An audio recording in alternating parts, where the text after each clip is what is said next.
আমি বাসুদেব শ্রীকৃষ্ণ আপনাদের সকলকে নিমন্ত্রণ জানাচ্ছি এই যাত্রা শুরু করার, যা জীবনের মর্ম শিখাবে, মনুষ্যত্বের ধর্ম শিখাবে। এই যাত্রা পথে সকলকে জানাই স্বাগতম।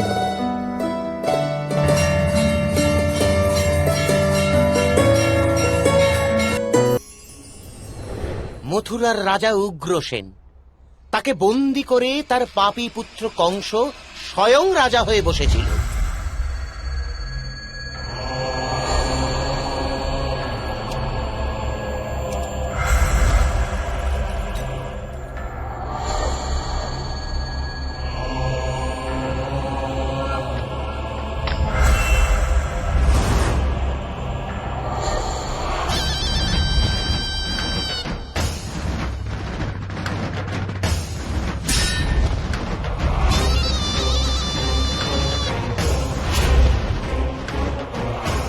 কংস মগধের জরাসন্ধের জামাতা ছিল, অসুর কালবনের এক মিত্রপক্ষ ছিল।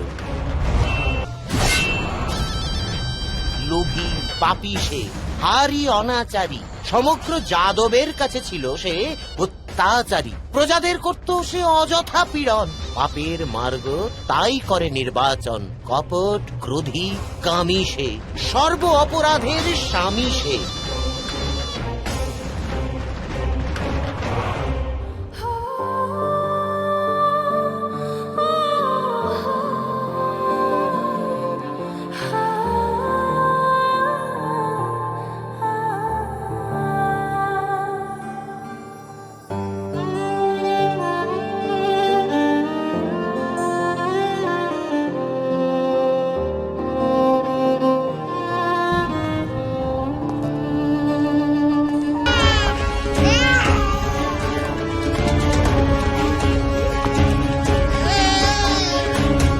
এই তাহলে নবজাত শিশু, একে বলি প্রদানের সময় এসে গেছে দেবকী। না জ্যেষ্ঠ, এই শিশুর অপরাধটা কি? জন্ম নিয়ে অপরাধ করেছে এই শিশু। তোমার এই সন্তান আমার যম, এর জন্মগ্রহণেই অপরাধ দেবকী। কিন্তু প্রথম সন্তান তো নয়, অষ্টম সন্তান আপনাকে বধ করবে, এই রূপই তো দৈববাণী হয়েছিল। বিষাক্ত বৃক্ষের প্রতিটা ফল বিষাক্ত হয় বাসুদেব। তোমার একটি সন্তানকেও জীবিত রাখবো না। দেবকী, দাও নিজের সন্তান আমাকে দিয়ে দাও, দাও।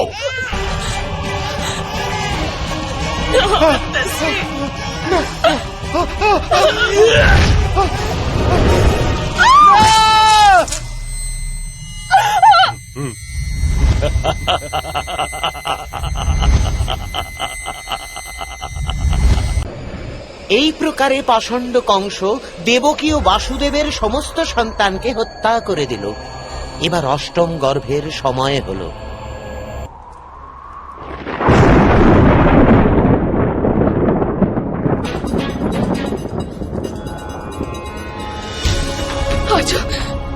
আর্য, এই রাত্রির সংকেত আমাদের অষ্টম পুত্রের মৃত্যুর সংকেত নয় তো? আমার হৃদয় কাঁপছে আর্য। এক এক করে আমার সন্তানের মৃত্যুর সাথে আমারও মৃত্যু হয়েছে আর্য। কিন্তু আমি কি করব?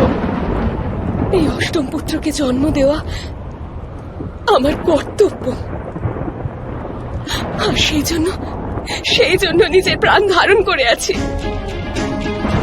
যদি জ্যেষ্ঠ আমার চোখের সম্মুখে এই অষ্টম পুত্রকে বধ করে, তবে আমি জীবিত থাকতে পারবো না জীবিত থাকতে। যদি এইরূপ হয় তো আমিও নিজের প্রাণ ত্যাগ করব। কিন্তু আমার দৃঢ় বিশ্বাস দেবকী, সমগ্র বিশ্বকে উদ্ধার করতে আমাদের অষ্টম পুত্রের জন্ম অবশ্যই হবে। আর এইবার কংস তাকে হত্যা করতেও পারবে না। ঈশ্বরের পরিকল্পনাকে মিথ্যা প্রমাণ করার শক্তি কংসের মধ্যে নেই।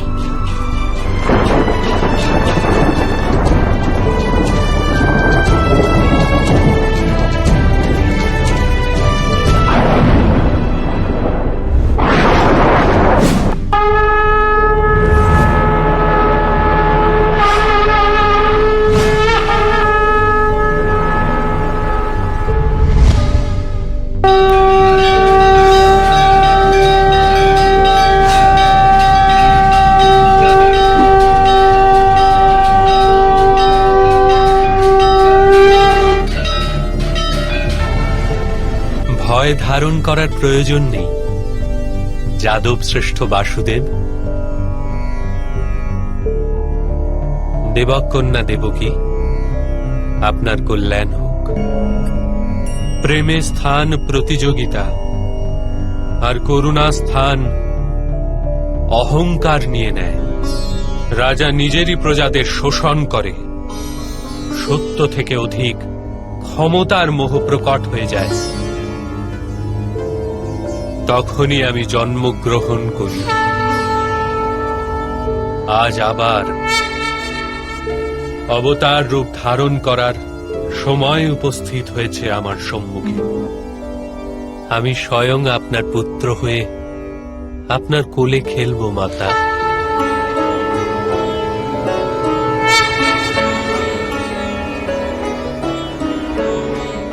এই সুখের সময় আমি আপনার গর্ভে আমার সম্পূর্ণ কলা নিয়ে প্রবেশ করব।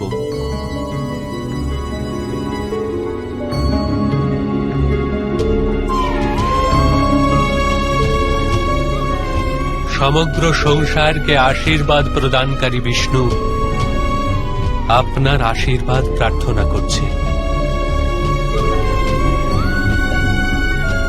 আমায় আপনাদের পুত্ররূপে স্বীকার করুন মাতা।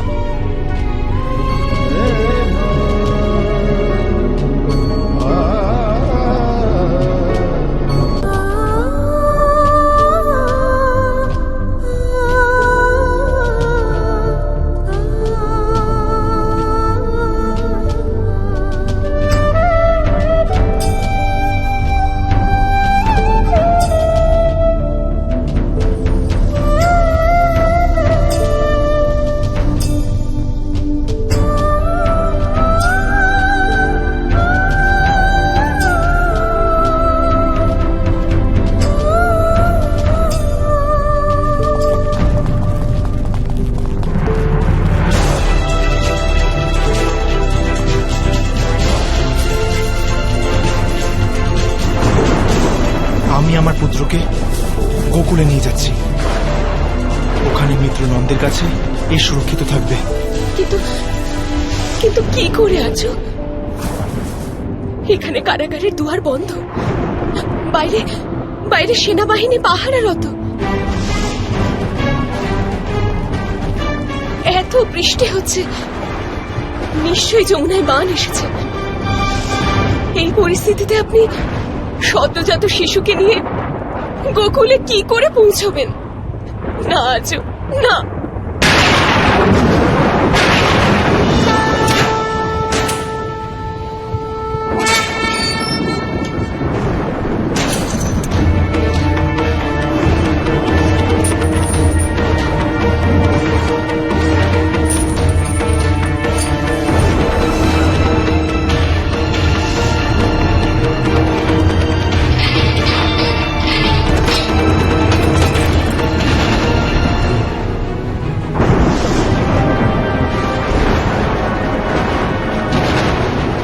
স্বয়ং ঈশ্বরকে কে রোধ করতে পারে দেবকী?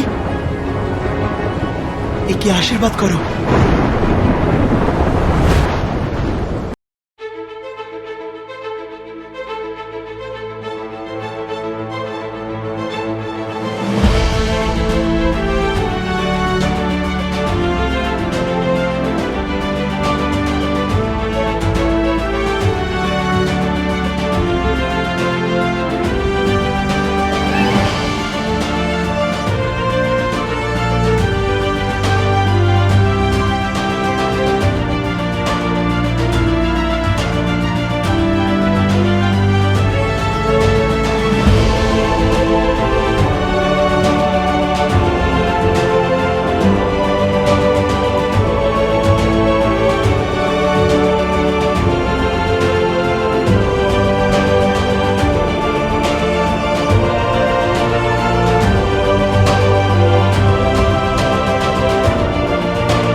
জীবনের সবচেয়ে ভয়ঙ্কর রাত, কারণ আমার মিত্রের কাছে এত বড় বলিদান চাইছি। আপনি বলিদান চাইছেন না বাসুদেব, এই সময় বলিদান চাইছেন। সূর্যোদয়ের পূর্বে প্রত্যেকটা রাত অন্ধকার প্রতিপন্ন হয়, কিন্তু সূর্যোদয় অবশ্যই হয়। আমার পত্নী যশোদা আজ রাতে এই কন্যাটির জন্ম দিয়েছে। নিন বাসুদেব, আর নিজের পুত্রকে আমার কাছে সুরক্ষিত রাখুন। এখনো ভেবে দেখুন মিত্রনন্দ, সম্ভবত কংস ওই কন্যাকে হত্যা করবে। যদি এরূপ হয়, তবে আমার কন্যা এই জগতের পিতার্থে বড় অবদান রাখবে।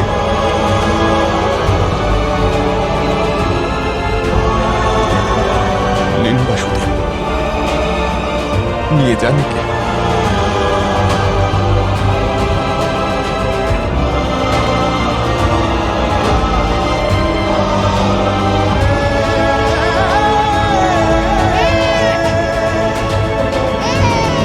নিন বাসুদেব, নিয়ে যান একে।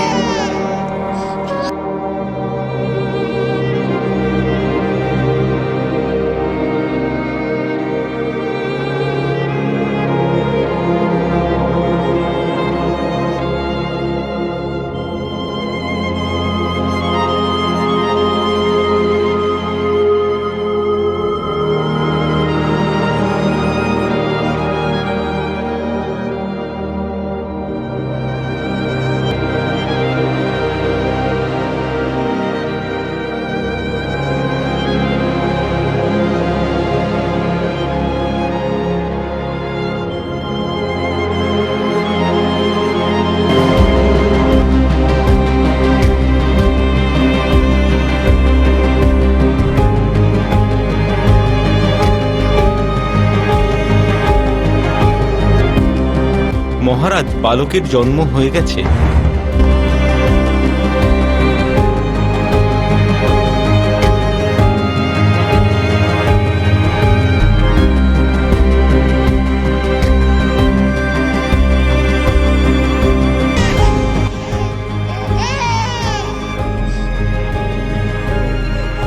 মিত্রনন্দের কন্যা এ। কন্যা আর্য? তাহলে তো জ্যেষ্ঠ একে হত্যা করবে না। দেবকে, কোথায় তোমার অষ্টম সন্তান? তোমার পুত্র, আমার যম, কোথায় সে? না জ্যেষ্ঠ, পুত্র নয়, আমি তো কন্যার জন্ম দিয়েছি।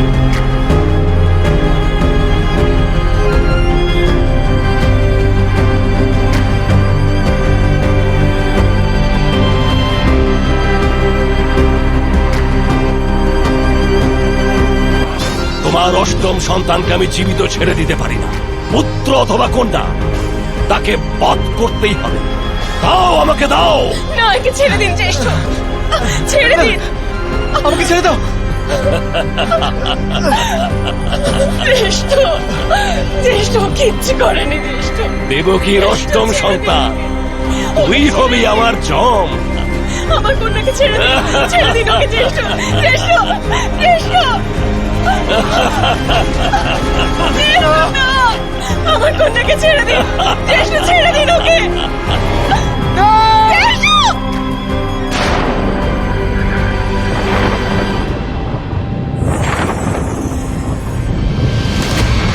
যাদব কুলের শত্রু কংস তোর পাপ সীমা লঙ্ঘন করেছে। তোর আয়ু শীঘ্র সমাপ্ত হবে। তোকে দণ্ড প্রদানকারী বালক সুরক্ষিত আছে,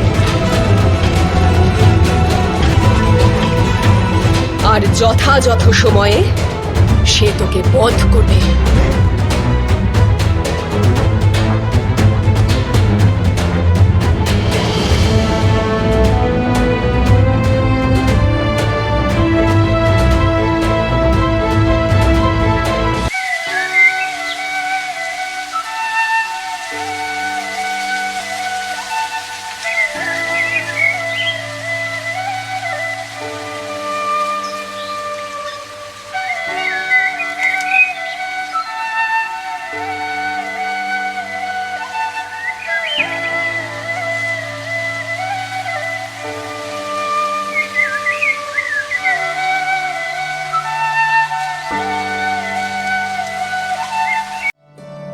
যখনই পৃথিবীতে ধর্মের গ্লানি হয়, অধর্মের অভ্যুত্থান ঘটে, তখনই আমি ধর্ম সংস্থাপনের ও সাধুদের রক্ষায় যুগে যুগে অবতার রূপে জন্মগ্রহণ করি।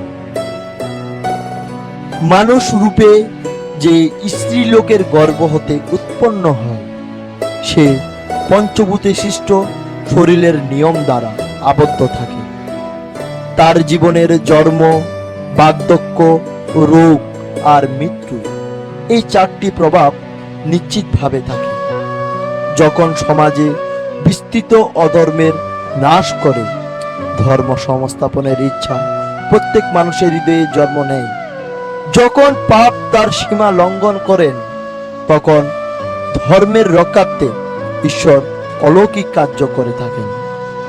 ধর্মের স্থাপনার্থে মানুষ যখন নিজের স্বার্থ, নিজের মোহ, এই দুটিকে ত্যাগ করে বলিদানের জন্য প্রস্তুত হয়ে যায়, তখন সমগ্র সৃষ্টি বিস্ময়কর ঘটনায় ভরে ওঠে। আমার মাতা দেবকী ও মাতা যশোদা বলিদানের কারণে ওই কারাগারে অলৌকিক ঘটনা ঘটেছিল। এটি সৃষ্টির ভারসাম্য। কিন্তু ঈশ্বর বিস্ময়কর কিছু তখনই করেন যখন সমাজের চারিপাশে অধর্ম বিস্তৃত হওয়া সত্ত্বেও মানুষের হৃদয়ে ধর্ম বাস করে। মানুষ সংঘর্ষ করতে যখন ভয়ভীত না হয়, যখন পাপের সম্মুখে মানুষের নিজের শেষ শক্তিটুকু দিয়ে যুদ্ধ করতে থাকে, তখন তাকে রক্ষা করার জন্য ঈশ্বর অলৌকিক কার্য করেন। যদি সংসার থেকে, সৃষ্টি থেকে এবং ঈশ্বর থেকে সহায়তা প্রাপ্ত করতে হয়, তবে সর্বপ্রথম নিজের স্বার্থ ও মোহকে ত্যাগ করে সংঘর্ষ করে যেতে হয়। যথার্থ কথা বলছি তো?